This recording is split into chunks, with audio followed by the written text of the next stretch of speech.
Welcome to Vision for Life Radio, where faith and sports collide.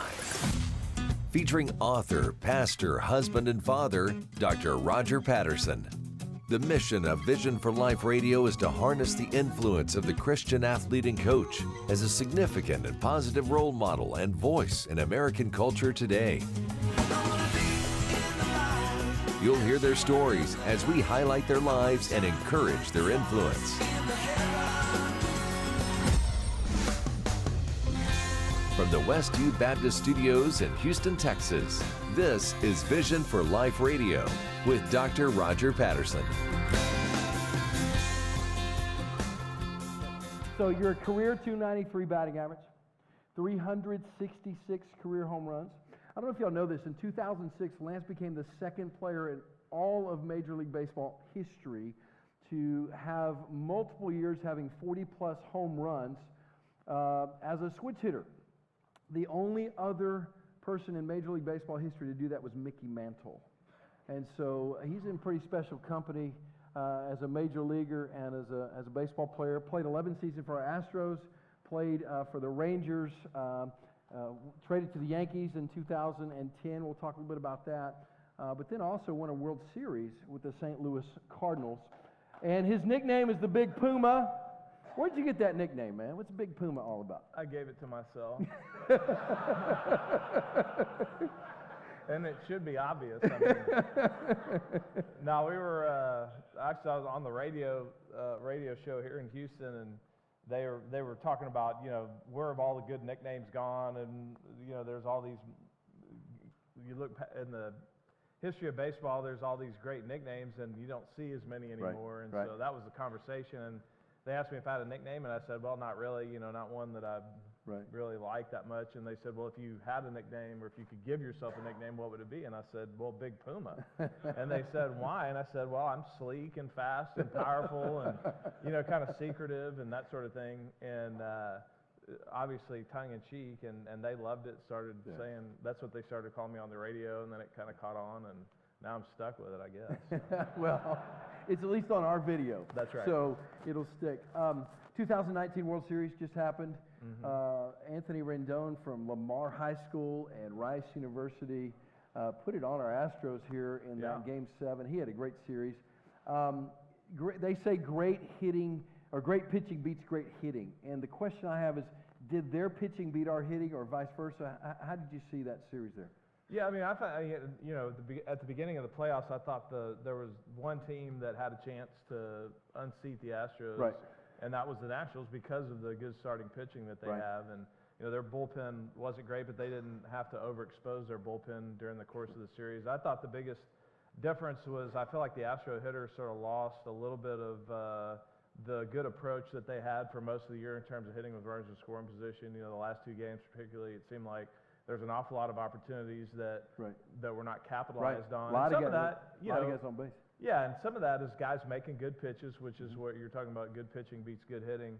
But some of that has to do with approach, and if you're, you know, as a hitter, you're always at a disadvantage, especially in those big spots. But there are things you can do in terms of how you're thinking about an at-bat that will give you a better chance or the best chance that you can possibly have. And I know you guys have queued up the World Series highlight of the hit that I got for the Cardinals. But one thing, when you watch that, you'll notice like that pitch is on the inside corner. It's like you know, the guy threw me a cutter trying to cut the ball in off the inside corner, and ended up forcing the ball back up the middle. And so when I talk about approach, that's what I'm talking about. When you're hitting, especially in big situations, you have to, I always say, eliminate pulling the fastball. Like, I'm not going to try to rush the barrel out there and pull the fastball, because when you do that, if that's your approach, you're susceptible to anything else, any off-speed pitch, any ball that's moving down and away from you. If a guy executes a good pitch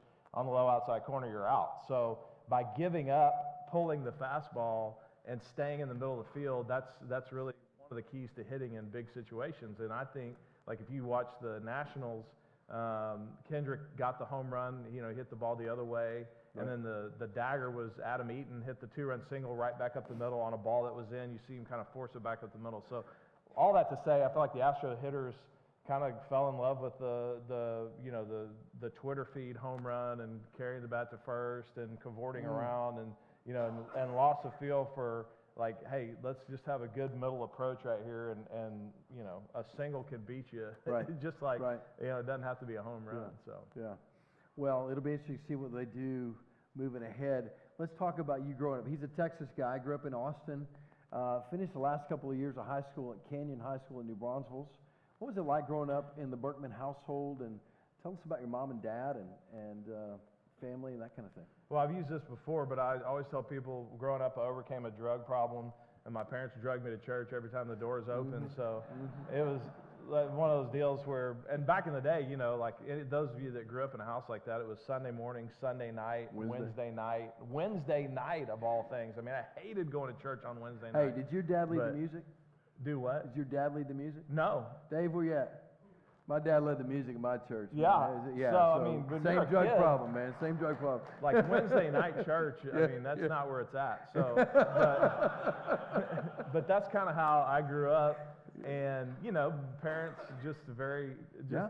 grew up as in a believing household, which is a real advantage. And so yeah, I mean, I was baptized when I was 11, and we'll obviously get more into the faith journey as we go, but at that time, I really did feel like I had a good sense of the burden of sin and, what Christ had done and the sacrifice that Jesus made on my behalf. And so I had a real good grasp of that. And so I feel like, some people say, well, that's not a real conversion. Like you get that age, you're too young really to understand it. But I do feel like I had a good understanding of it, even though cultural Christianity played into, your story. That story. Yeah.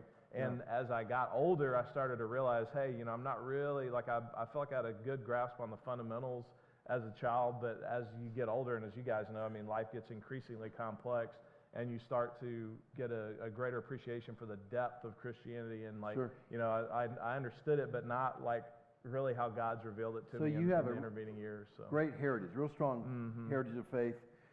Your dad also loves a lot of baseball, doesn't he? He's a baseball guy. Baseball psycho. Right? Yeah. I mean, Tell us about that. I mean, he saw something early in you as a left-handed thrower, but a right-handed hitter? Yeah, so this guy is, he noticed that I was throwing the bottle out of my crib left-handed. And so... he's going to big. And then I'd get the old Snoopy bat, the big red Snoopy bat in the backyard, and I would swing right-handed. So I was a right-handed hitter naturally and a left-handed thrower. And Dad knew that was kind of an odd combination, and there's only been a handful of big leaguers that have had that. Ricky Henderson is one guy that comes to mind, and Jason Lane, actually, that played for the Astros when I was here. Okay. But you just don't see it. Like, you start looking around, and it's not something that you would ever notice unless you are a baseball psycho like my dad. But he knew that, that wasn't a good combo. So he figured if I could throw left-handed, I ought to be able to hit left-handed. So he really, from that age, when I could walk, I mean, he turned me around and made me swing left-handed. And so I basically did it my whole life. Wow. You were recruited, I'm sure, a lot of places. You chose to go to Rice. What was it about Rice University? I knew Bubba was going to be there. No, we actually didn't get recruited by anybody but Rice. And at that point, well, Memphis, but that wasn't even an option because they were out of the state of Texas. But Rice they were pretty much the doormat of the Southwest Conference at that point and had been for the previous 60 years. Sure. And so the options were limited, but I did feel like it was a good opportunity to maybe come in and get to play immediately. And so they offered me a scholarship sight unseen. Coach Graham had never watched me play. They signed me on the basis of a recommendation from a Rangers scout, actually. Wow. And so that's how I got to Rice, and I figured if they were willing to take a chance on me like that, I wasn't going to hang around. I mean, I jumped at it. So what was that like as you moved from New Braunfels to Houston? You start as a college athlete at a very difficult university. What's it like stepping into that environment? Well, every time you make a step up, whether it be from high school to college or college to pro ball, I mean, there's a physical and a mental adjustment that takes place. And for me, it was, going into college that was a great, people always ask me, I get solicited from time to time, like, I have a son, he's a good high school player, should I let him go play pro ball if he has the opportunity, or should I send him to college? And my answer almost 100% of the time is send him to college, because there's a maturing that takes place, there's a growth that takes place personally and mentally and in every way really, that buffers and that gives a good gives you a little bit of runway, I guess, to develop as a person and as a player. Right. And so it was a needed but difficult thing. Coach Graham was a tough coach. I always say the two people I give the most credit for my career are my dad, who got me started playing and taught me the fundamentals of the game, and then I give Coach Graham the rest of the credit because he really made a man out of me when I came from high school into college, and the mental toughness and the competitiveness and the grit that you have to be successful, especially in pro ball. Coach taught me all those things. So it was definitely an adjustment. There were times when I remember being in tears, thinking that I wasn't going to be able to make it, and Coach was not the easiest. He certainly wasn't of the school to coddle players. It was basically like, all right, either you can perform or you can't, and there's no, we got no time for the guys that can't kind of deal. But it was good. Like I wouldn't have wanted to play for anybody else. I'm really glad to have had that experience and that opportunity. So. Well, and you met a guy there, Jake Baker, ultimately married his sister. That's right. I like him so much, I married his sister. Tell us about Jake and his influence in your life. So that was a great story as far as just how God can put people in your life to influence you. And as I mentioned, I grew up with a bunch of knowledge about God, and I'll never forget one of the first times when I was in pro ball. We did this Bible study, and we were talking in the Bible study, and I made the reference to Noah's Ark, which to me is the most basic. If you don't know anything else about the Bible, you certainly know Noah's Ark, right? Sure, the animals, 2x2, the whole deal. And so I could tell one of the guys that was there, he had no clue what I was talking about, and I come to find out he was from California, so I was like, okay, that makes sense, But I had never been around somebody that, had not been into, at least been to church long enough to figure out about Noah's Ark. So I had a great, the reason I'm saying that, background. Genesis 6, is that where it is? Okay. Yeah. If you don't know, we don't want you to feel insulted. So Genesis 6 is where you can find that story. That's right. But what Coach Graham would say is you should know that story, and make no excuse about it. So, anyway, so I had that good foundation, that good background, and like I said, I felt like I had a pretty good grasp on what it meant to be a Christian. But I will say that as I got older, and particularly as I got more interested in being a baseball player, when somebody said, well, you got to be born again, and you got to be this, my mental imagery that I would get was like some weak dude in the corner of the library, like reading his Bible and real, meek and soft-spoken and just not a dude. And that was a turnoff for me, like at that point in my life, and it's still a turnoff. And so that was kind of how I had in my mind, like that's what, if you were sold out for Jesus, that's what it looked like. It was just this kind of this weak, not a dude type deal. Right. And so even though I still at that point would have been like, if somebody had walked in and said, who's a Christian here, I would have raised my hand. My life wasn't necessarily reflecting what I said I believed, and partly because like I didn't have a good, accurate mental picture of what it meant to really be sold out for Christ. And so you referenced my brother-in-law, Jake. So this guy I was a sophomore, and we had an incoming class of freshmen, and we're in the weight room, and this dude is over there just, throwing weight around, big, strong, burly big guy. Boy. So I went and introduced myself, and we met, and immediately kind of became friends. Like it was a fast friendship type deal. And this was sort of the anti, like this guy is strong, big. Dad played in the NFL.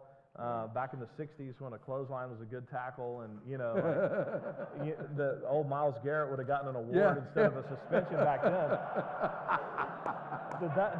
That's how he grew up playing football. That's how we play ball. Yeah, that's how he played football. And so that was this dude.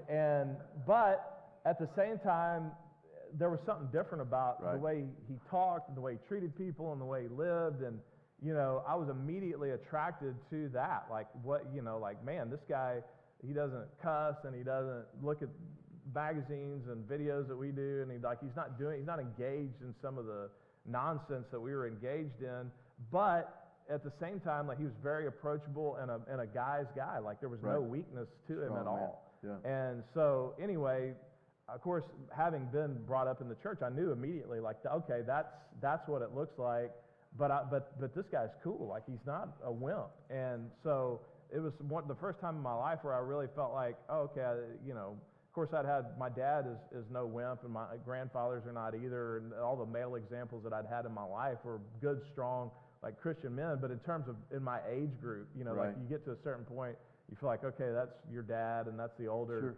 This was a young guy like my age that was doing the same kind of deal, and it just really showed me, okay, this is what it can look like to be a Christian and to still embrace like your maleness, your dudeness, and not have to sacrifice that, but you can still live and be sold out for Christ. So that had a huge impact on me, and started looking at the things I was doing, the way I was living, and came to the conclusion, like if I'm going to claim to be a Christian, then I should probably start living in a way that would be Christ honoring and not, cause somebody to question, my testimony. And one of the things I always tell people, or I've used this in Bible studies and with teammates and stuff, is if somebody accused you of being a Christian, is there enough evidence in your life to convict you of that? And so at that point for me, there wasn't. Like I didn't look any different than the rest of the world, and to my detriment. And so Jake really provided a great example and friendship, and not in a way of like condemnation, but just being a friend and hanging out and getting to be around him and seeing the way he lived. And of course, we still operate like he's 180 degrees personality-wise. We do things different. Sure. But just great to be with, and was a great friend to me, and still is, and somebody that I look to and say, okay, God really used him in my life at the right time to kind of move me along this journey with him. So that's what God does. He puts people in our midst who have influence that we're attracted to. From a man, if I could, I'd like to strive towards that.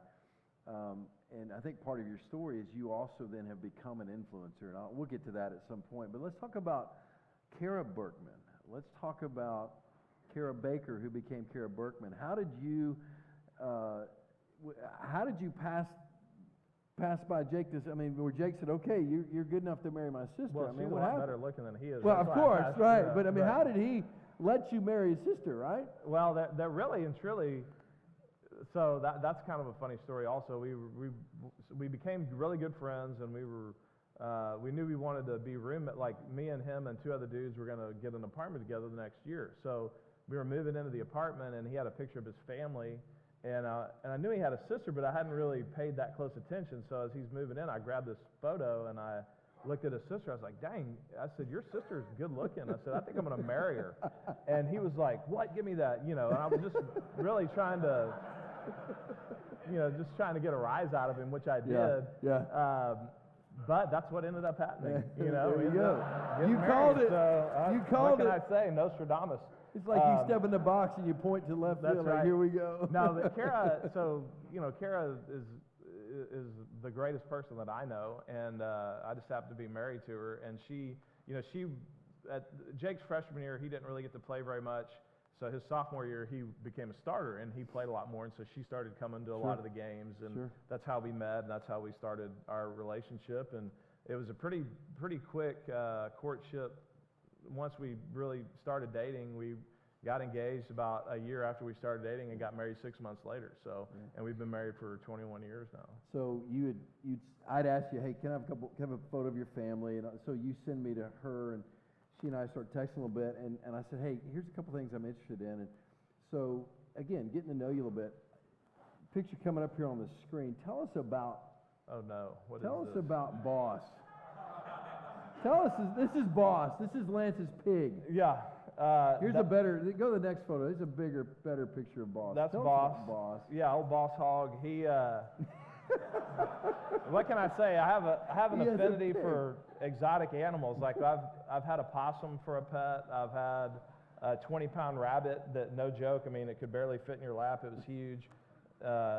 Then of course Boss, my girls play into this because they were like, oh, you know, it'd be great to have a pig. So of course I went and got them a pig, and we live in a pretty nice neighborhood, which I'm sure this is against the deed restrictions, but we've had Don't tell anybody. we've had chickens. We basically I'm kind of a redneck, so if I can't live in the country, I'm going to bring the country to me. We've had chickens, we've had pigs, we've had. I think of all the animals that we've had in our backyard, either as permanent residents or at least, you know, we've had donkeys, we've had goats, we've had, you know. Donkeys? Yeah, we've in had your donkeys. backyard? I've had a pony back there for a little bit, yeah. So. Yeah. Yeah. Well, here's a picture of your family, and it's Lance and Cara there and his 4 girls. And I asked Cara this question. I said, what is the one thing you want the world to know, you wish everyone knew about Lance Berkman? And she said, you know, he can be tough as a coach, but has the biggest, most tender heart when it comes to parenting his daughters. He's the best girls' dad on the planet. So your wife's a big fan of the way you parent those girls. That makes me feel good. So, good, I mean, anybody that has girls knows that they have a special place in their father's heart. So, and really, I mean, there's a lot. I know that all kids draw a tremendous amount of their self-worth and confidence from their dad, you know, and you can, as a coach, you can really tell, like I coached, you know, getting to coach these young baseball players. Well, I can tell you almost immediately which ones have a good father figure and which ones don't. And the ones that don't are invariably the ones that you end up having trouble with. And but as important as that is for a young male, I think it's even more important for a female. And you know, I think there's studies that have shown that. And so anyway, all that to say, yeah, I mean, I love my girls, and they're, you know, kind of the light of my life, and you know, it's fun. Like when I first started having kids, everybody's like, oh, you want a son, right? I mean, of course, which I did. It would be great to play baseball and do those types of things, but I would not trade now having girls and having coached boys. I'm like, you know, the boys are stupid. I mean, they're really dumb, and girls, you know, are awesome. So I wouldn't trade them for anything. Yeah. So, no offense to you young men out there, you'll outgrow that stupidity, hopefully. Now, notice I asked her, what is the one thing you want everyone to know? But she didn't keep it to one thing. Notice there's an ellipsis at the bottom of the quote. I didn't She see also that. said, he makes our family fun. This is from Halloween 2019. Oh, yeah, there we go. Yeah? Yeah, that was this year? Yeah, that's a pretty good outfit, don't you think? I do. I don't know that I could do it, man. Is it your Ron Burgundy there? Or, a little bit, yeah, kind of a, not necessarily exactly Ron, but in that same era. Yeah, it's beautiful. And then here's his most favorite pet ever, a possum. Yep, old Ma. What's his name? Ma, it's a girl. Ma, okay. Yeah, like mother, Ma. Ma, all right. Ma and Pa.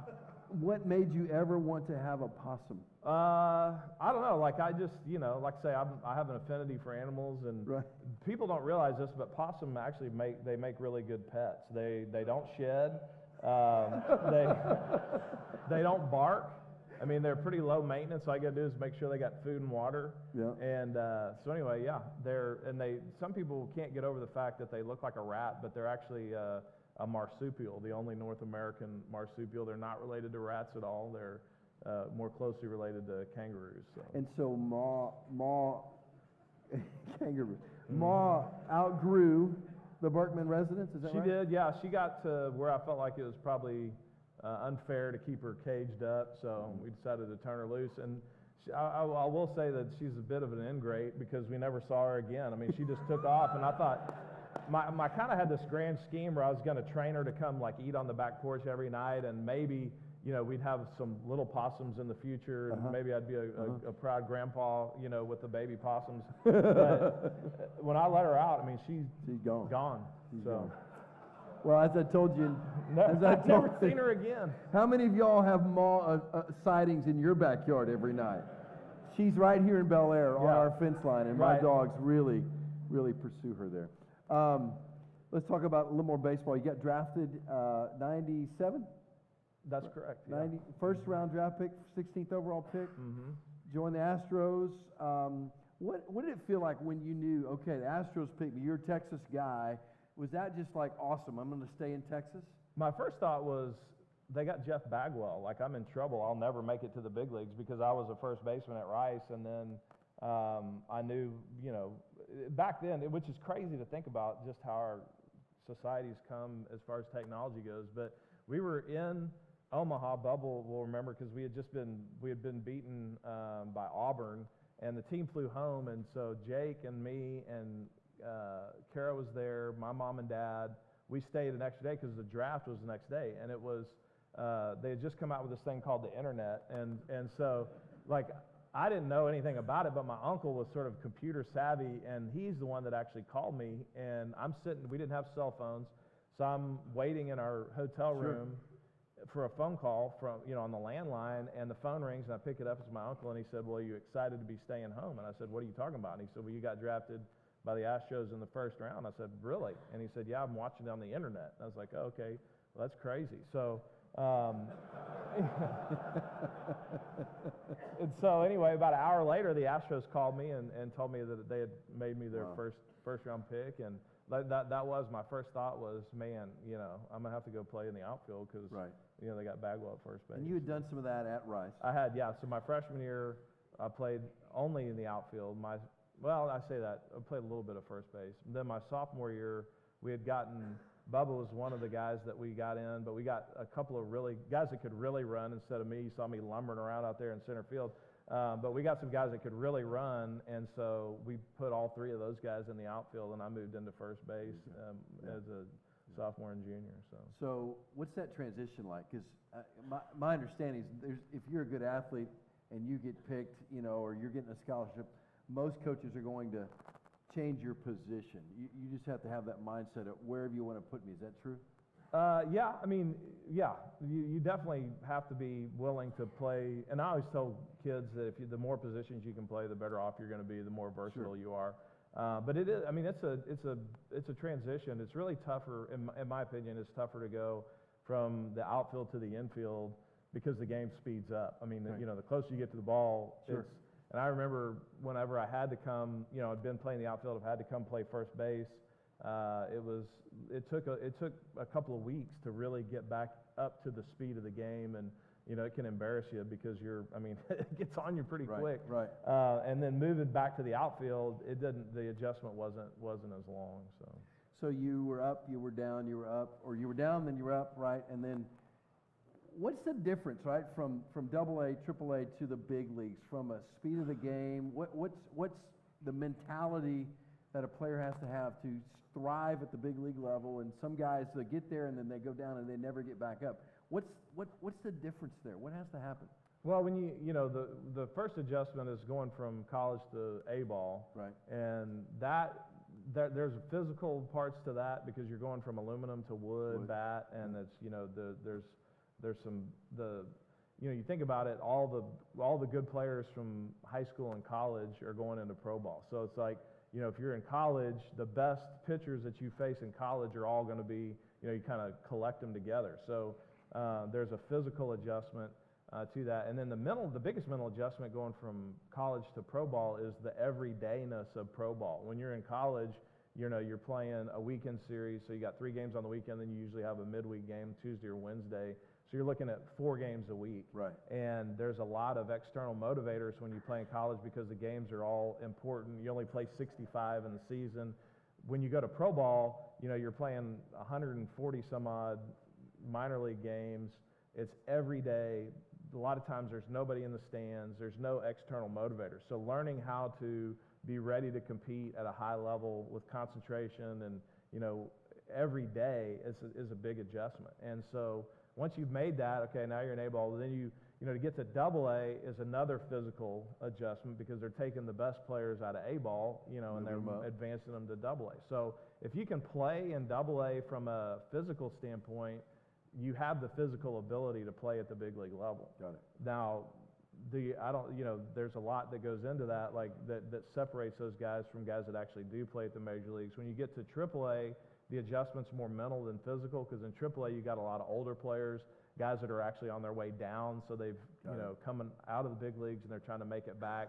So you don't quite have the physical jump, but they're guys that know what they're doing. Now they're cagey. They're, you know, especially pitchers know how to pitch, set hitters up. They know, they've survived on guile and command, and so it's more of a mental adjustment. And then to go from AAA to the big leagues is physical and mental again. So you kind of have, physical, mental to get to pro ball, a physical jump to AA, a mental jump to AAA, and then a physical mental jump to the big leagues. And it's just, the thing about playing at the major league level is you could take anybody from any of the minor league. Heck, you could probably take most good college players and put them in a major league game, and they might get a couple of hits. Right. But can you do it over a 6-month season? The consistency of performance is what, really, can guys stay in the major leagues?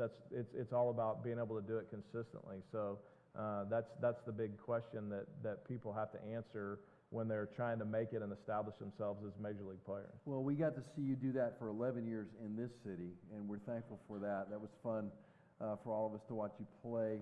What is it that you remember most? What's some of your fondest memories of the Astros, your time here in Houston?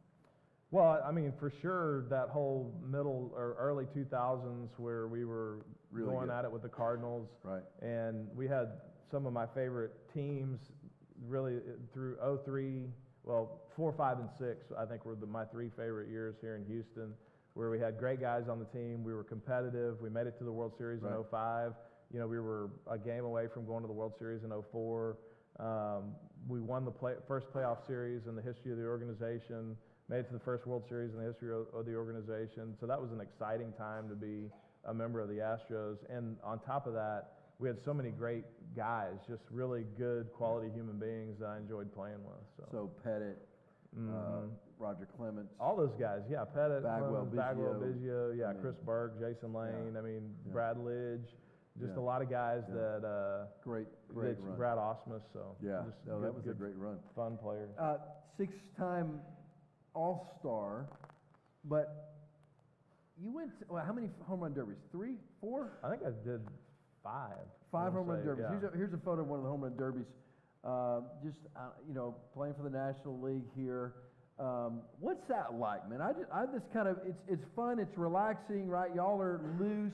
Not fun, and it's not relaxing. Okay, tell us about that. But that's the image we get, right? That's why I'm asking the question. That's what we perceive. So what's the difference? It's one of those things. Whenever you are doing something where the chances of success are seemingly low, then you don't feel a lot of pressure. Like I never minded facing closers because they're supposed to get you out. I mean, the guy's throwing 100 miles an hour with a nasty breaking ball. Of course he's going to get me out. Like if I get a hit, it's a bonus. Well, in the home run derby, it's just the opposite because you got a guy lobbing the ball in there, and you're expected to hit the ball in the ballpark, and it's a lot harder than it looks. And on top of that, like when you're in a batting practice setting, you're used to having a batting cage like a turtle over the top of you, and when they pull that away, you feel like you're hitting in the middle of a cow pasture, and a guy's just lobbing it in there, and then you got 50,000 people. They're watching, they're screaming, and they're just watching you doing something that they think should be easy for a major league hitter to do. So there is a lot of, it's nerve-wracking. It's a lot less fun than it appears. So all really and truly professional baseball, there's not any of it that's fun. Like it's only fun retrospectively. So like looking back, we can go, oh, ha, remember that time you were in the, that kind of thing. But now, like when you're doing it and going through it, I always tell people that, you hear their dream 3-2, 2 outs, bottom of the ninth, in my backyard when I was a kid. Well, if you knew what it was really like, you would never envision that scenario in your backyard if you're a kid. I mean, I'd be like, base open at first base. Here comes an intentional walk. Okay, that. Give me That's a lot more fun. Instead, you had to hit behind the intentional walk, right? Instead, I had to be in the grease. So all that to say, it's not fun, but that's what they pay you a lot of money to do it. So you just do it. You go do it. They do. Yeah. They do. That's what I hear. In 2010, you are traded from the Astros to the Yankees. What was that like? That was tough. That was probably the low point of my baseball career. For a number of reasons. One, I'd never known anything but the Astros. Like in my mind, I was thinking, I'm going to retire a Houston Astro. I didn't want to really go anywhere. I mean, it's really the time where I learned professional sports as a business, and you don't, it's not like, woe is me, but you realize as a player there's no loyalty. Like the organizations aren't loyal to players, and there's sort of this facade or this veneer of loyalty that, the charade really that players and organizations conduct. But at the end of the day, like when you lose your usefulness, you're going to be gone. And so all that to say, like I got traded, went from a place where I was really comfortable to New York, which is, I don't know if anybody's ever been up there, but that's a different place altogether. Not Texas. It's not Texas for sure, culturally. And it was, and I was having the worst year of my career. I mean, I was used to hitting around 300, and I was hitting about 240. And 243. Yeah, and just not good. So, yeah, thanks for reminding me. Anyway, it was very difficult. It was very difficult, and it's like anything else. A lot of times when you go through a trial or go through a tough situation, you really can't see God operating. You can't feel like He's operating in the midst of that. But then when you have a chance to look back on it, you realize, oh, okay. Because what happened there was in 2010, we were in spring training, we were doing a drill, and I stepped on first base funny and tore my meniscus in my knee. And so to that point, my experience I've had a couple of knee surgeries, and they'd all gone really well. Like I'd gotten whatever it was fixed, and it hadn't been too long of a rehab. And so they gave me the option. They said, well, you can try to play through this. It's going to bother you all year, or you can go ahead and just get it fixed real quick and get it behind you. So in my mind, I'm like, I don't want to deal with this thing swelling up and all that, so let me just get it fixed. Well, it was the one operation I had that didn't really take very well. Like I didn't respond as well to it as I thought I was going to, and so it ended up being a little bit of a lengthier deal, and it was something that nagged me all year long. And I'm sitting there going, this is ridiculous. I'm at 240. I don't feel good, now.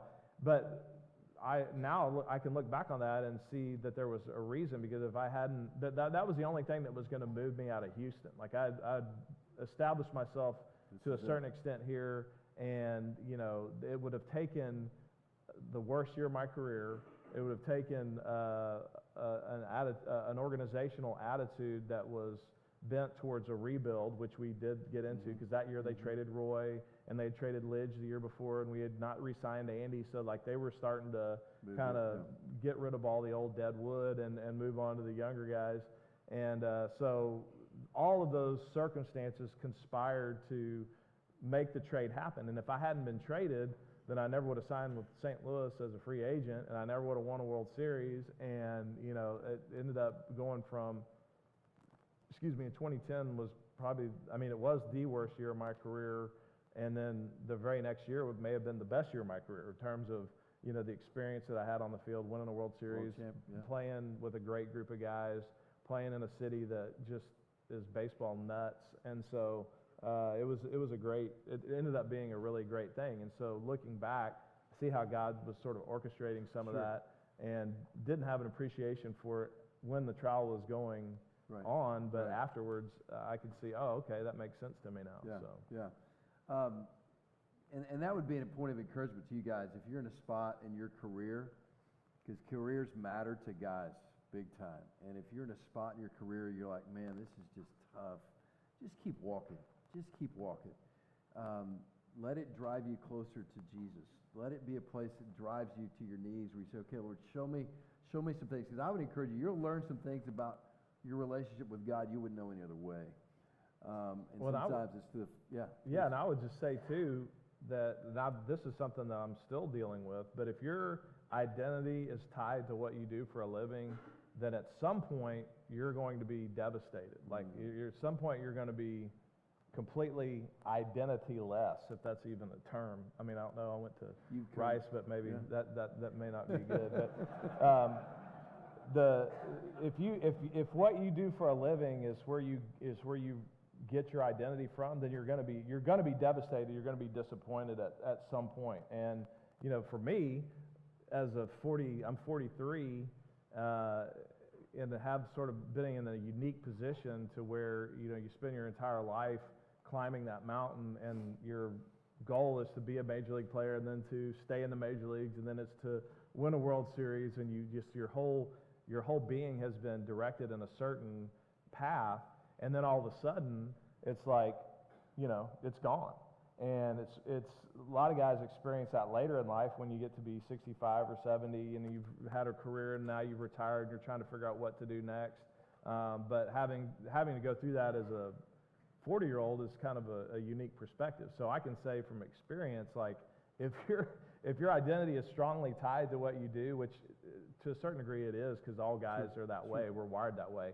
But if that's all there is, then there's going to be some devastating personal consequences that are really hard to deal with. So anyway, you got that to look forward to, which This is why I'm the pastor. that's right. Right? Because I can speak encouragement from the standpoint of you do have that to look forward to, but what you really have to look forward to is who you become on the other side of that, right? What you learn from the valley and the growth that's going to be. You'll look back at it, as you've already said, and go, you know what? That was tough to walk through, but I can see why, and I can see why it matters, and it led to something even more, which is great. Let's take a look at the more. This is well, you're in Game 6. Rangers are up 3-2. Man on first and second, top of the 10th. You're down to one strike. They got 1 and 2 on you. Do we have that video? Can we cue that up? In the air to right center. This game is tied. Going to third is Pujols, and it's 9-9.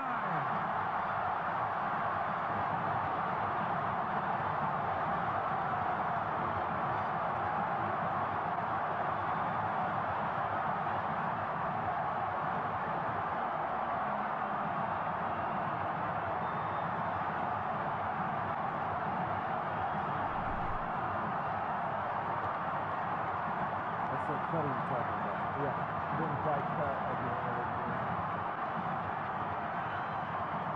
But I mean, you see, like, that's what I'm talking about. You force that ball back up the middle and don't open up and don't like leave yourself exposed to.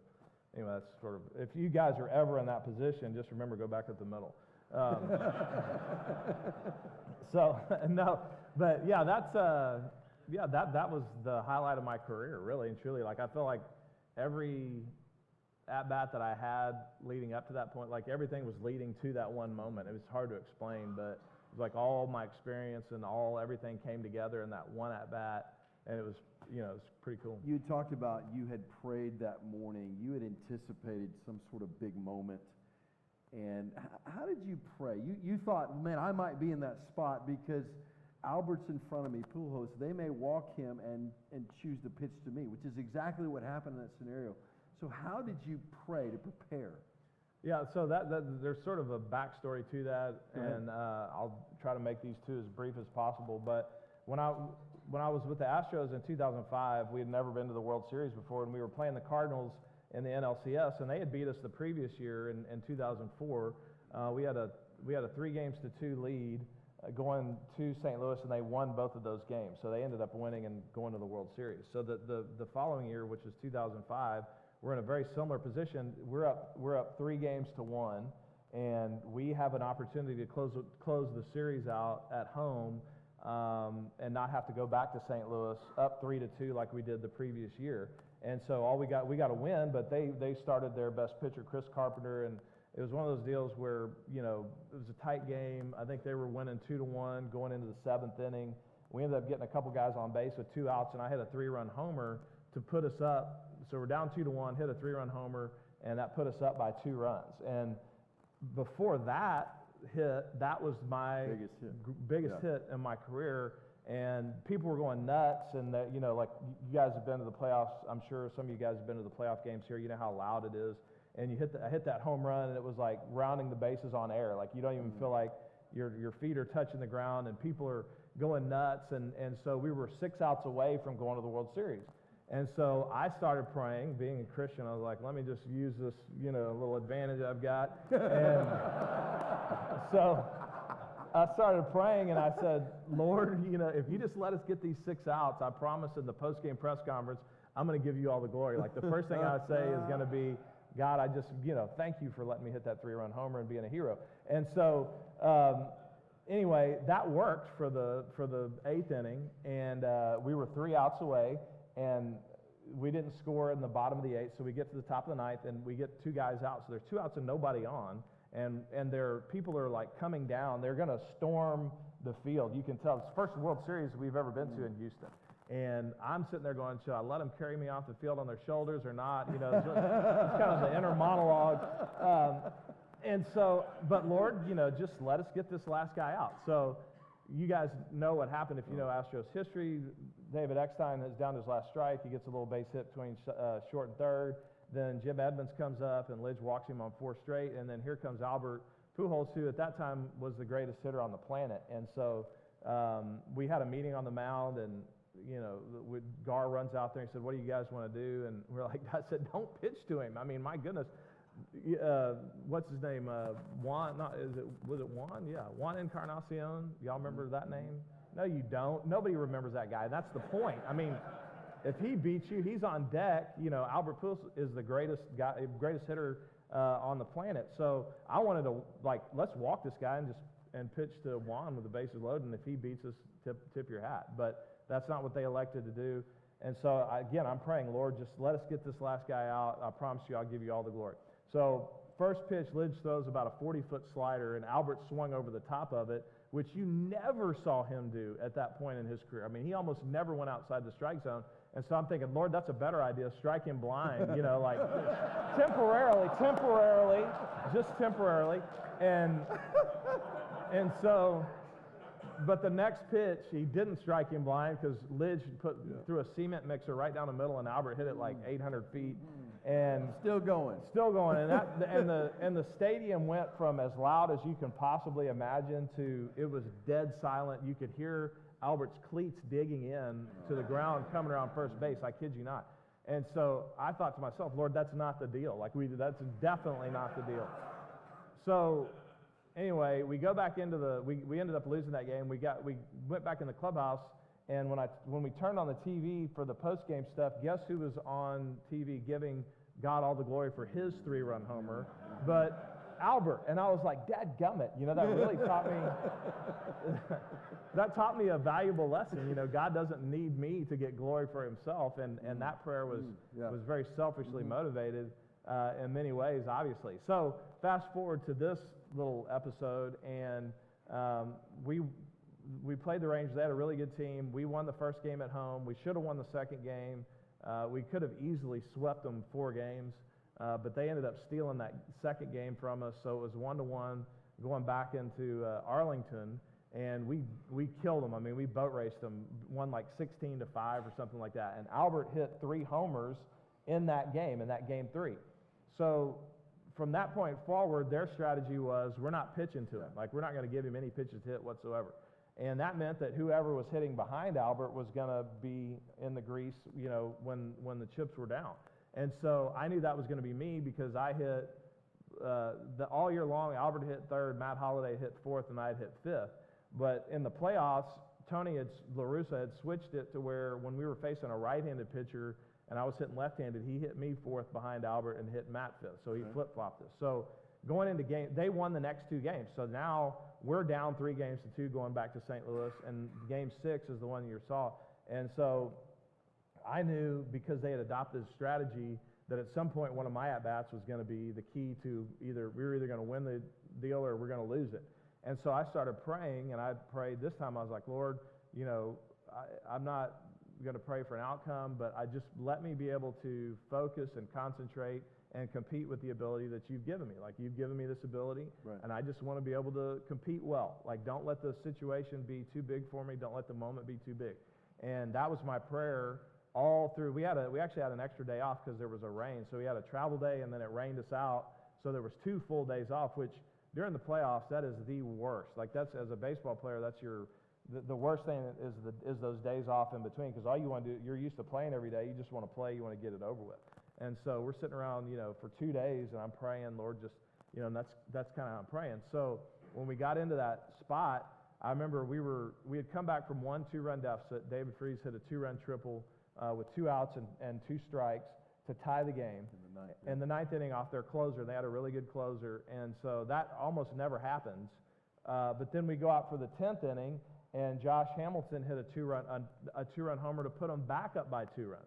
So now we've overcome one 2-run deficit in the 9th. Now we're going to have to overcome a second 2-run deficit in the 10th inning, which, I mean, I'm talking about that never happens, ever. And so I'm sitting in the outfield and I was playing right field, and I looked up at the big board, and I saw I was up 6th in the inning. I was hitting 4th, but we had 8, 9, 1, 2, 3, 4.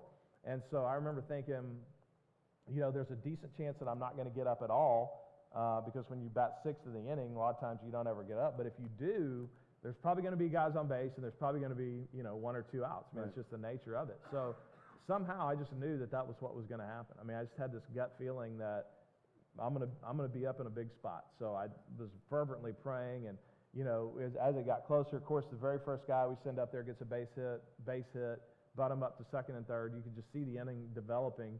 And then meanwhile, I'm in the fetal position in the dugout.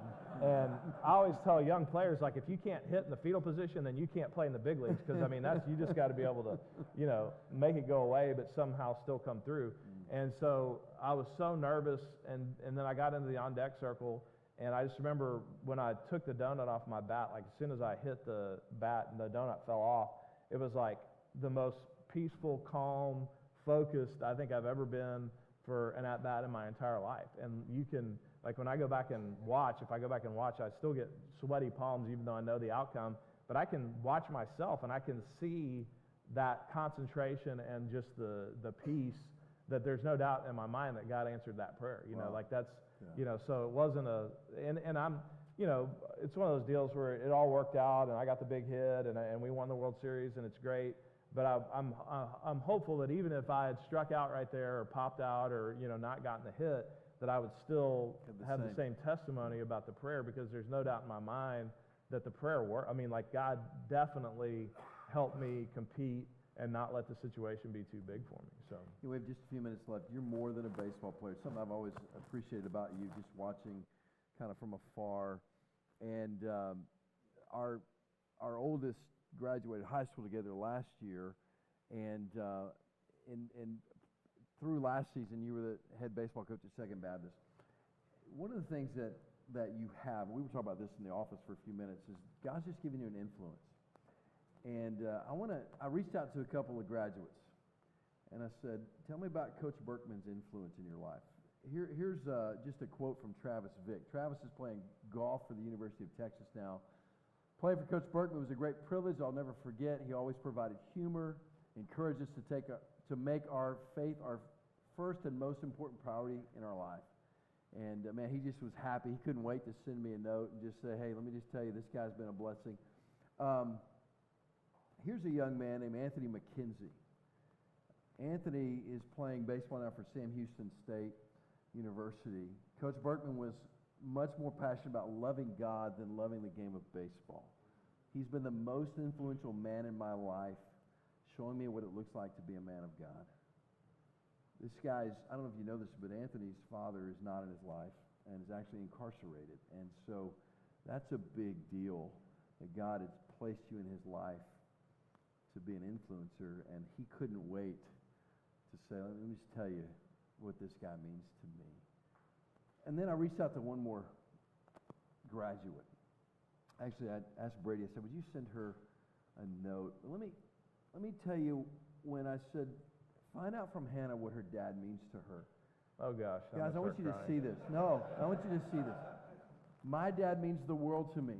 He's a leader, a mentor, and my biggest role model. He's wise and patient. I admire him so much. He has shown me what it looks like to be a man of God, and because of that, I have such high expectations for my future spouse. I'm so proud to be his daughter. I cannot even put into words how thankful I am for him and the impact he's had and continues to have on my life. Yeah, I mean, that's warms the heart of an old dad for sure. But Amen. I mean, I can tell you, you know, this is almost like being on Twitter where all you see is the highlights, you know, like and I can tell you guys that I struggle just like everybody else. I mean, I'm not some, you know,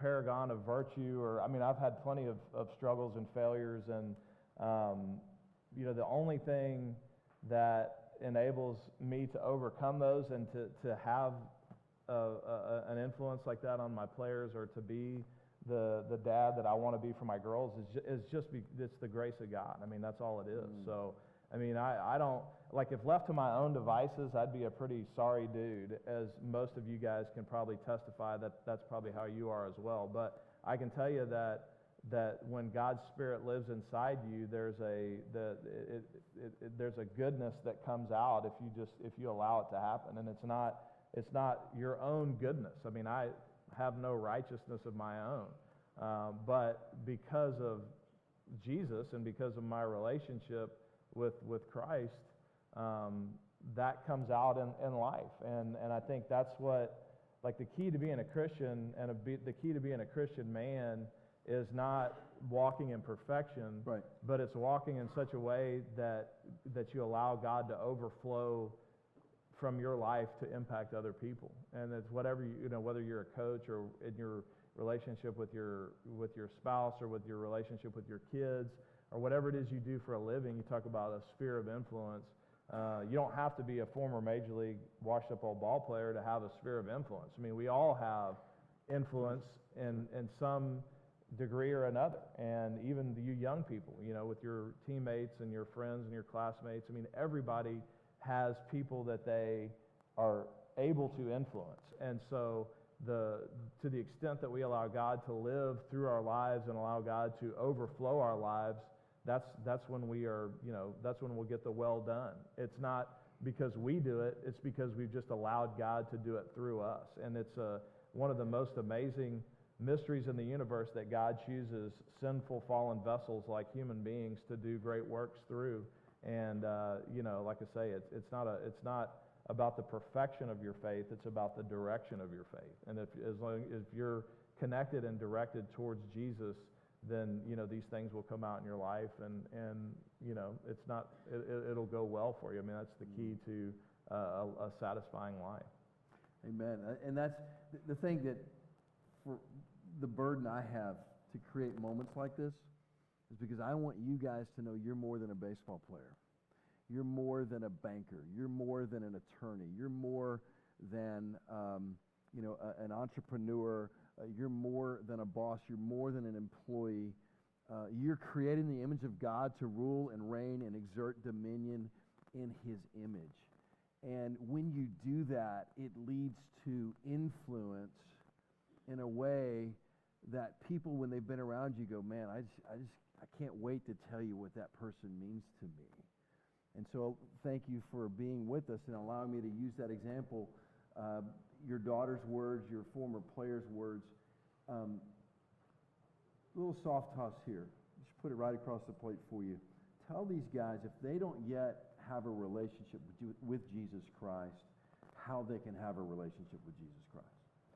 Well, I mean, I think the foundation of any relationship, well, for sure, the foundation with a relationship with Jesus, it starts with an acknowledgement of your current condition. Like, people that are, like Jesus said, it's not the healthy people that need a doctor, it's sick people. And I think one of the things it's hard as human beings, but maybe even particularly as guys, is to admit fault. Like, we are recognizing the spiritual condition that we're in. And it's not because, it's not, you didn't go out and commit a sin and that's what made you're in that condition. We're born that way. Right. And we're born in rebellion against God. And so, one of the things that Christianity offers, when Jesus says, like, take my yoke upon you and learn from me, for my yoke is not burdensome, like learning from God and taking that relational step with Jesus.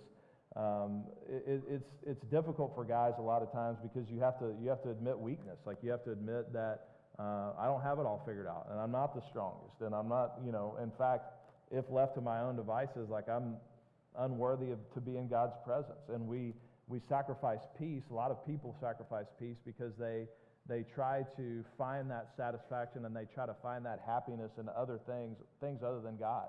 Like, they try to find it in accomplishment, or they try to find it in making a lot of money, or sex, or drugs and alcohol. There's all kind of things that we use to medicate ourselves when the healing is found in admitting that we're fallen, that we fall short of God's standard of perfection, admitting that we need a Savior, admitting that we're sick, and then going and getting our heart looked at by the great physician, by Jesus. And so if you're in a place where you've tried all those other things and you found them to be wanting, and you found little satisfaction and little peace in life, it's because you're barking up the wrong tree. And if like Jesus says, if you're willing to come to me and admit weakness, admit the need for a Savior, then he steps in and transforms your life. And so, I know that's maybe a long-winded, complicated answer, but it's as simple as saying, God,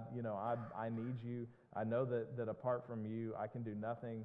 Apart from you, I can't find peace. I will not find true lasting fulfillment or satisfaction.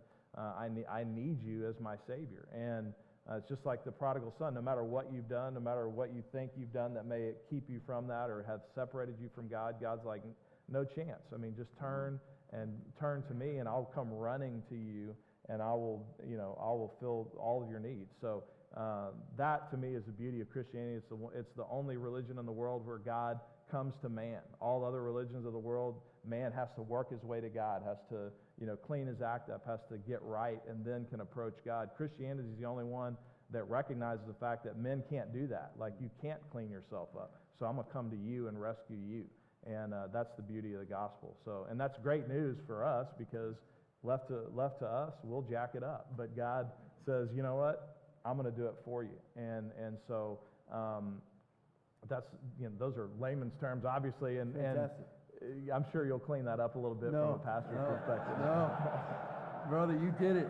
You did it. You did it. So, guys, let me just ask you to bow your head with me real quick, as we have just a moment or two left.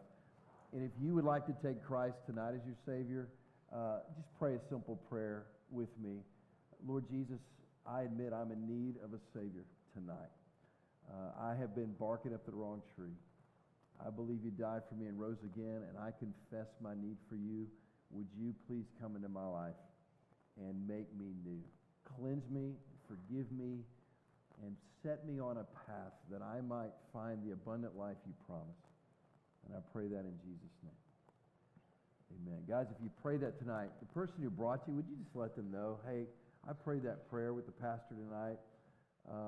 And then I want to talk about 3 quick resources. Number 1, you've got, if you came and you didn't get it, this book I wrote, it's A Minute of Vision for Men. It will literally take you a minute a day. And my burden there just to drip something of value, taking stories out of the sports world, scripture out of the Bible, and bringing those two things together, kind of like we've done in this conversation tonight, but in short, pithy moments. So it takes a minute. And so that's a gift from this church to you. They got it at cost and just are excited that we can give it to you. That's number 1. Number 2, we have a podcast every week. We're dropping it about Wednesdays, Vision for Life Radio, where faith and sports collide. We interviewed Ronaldo Wynn last week of Joe Gibbs Racing, and 13-year NFL vet, and we're dropping that. Well, I guess we just dropped that show. We did J.B. James Brown a couple weeks ago. He's a co-owner of the Nationals, and even though he's NFL Today guy, man, what a great, fun conversation. Chris Broussard. We've had just some of the biggest name in sports who walk with Jesus. And so if you want to get that, pass that along to somebody. There's some past shows, visionforlife.org. Also, it's on podcastarena.com or on your Apple Podcast. Anywhere you get podcasts, you can get Vision for Life Radio, where faith and sports collide. And then lastly, we want to invite you to church. We're open every Sunday. Not just special Sunday night moments, but every Sunday morning, 9:30 and 11. Our burden for men is to raise up strong men. And you got some really strong men in this city who go to this church. And we just invite you, man. We'd love to have you, and hope that you join us 9:30 or 11 here at Crosspoint, also at our Westview campus. But if you're not going to one of those, look, go somewhere, because we believe it's strong men that will help our city, that will help our young people. It's going to take strong men, and we just want to invest so that you might come away stronger and stronger every time you come on one of our campuses and spend time with us. So would you put your hands together and thank Lance Berkman for me? Let me say one thing real quick. Hang on, guys. I just want to... Now, hang on a second. Okay. No. Guys, I appreciate it, but let me tell you one thing real quick, because I know sometimes you come to these things and it can feel like spiritual extortion, like especially those that got invited here tonight by like a friend or something.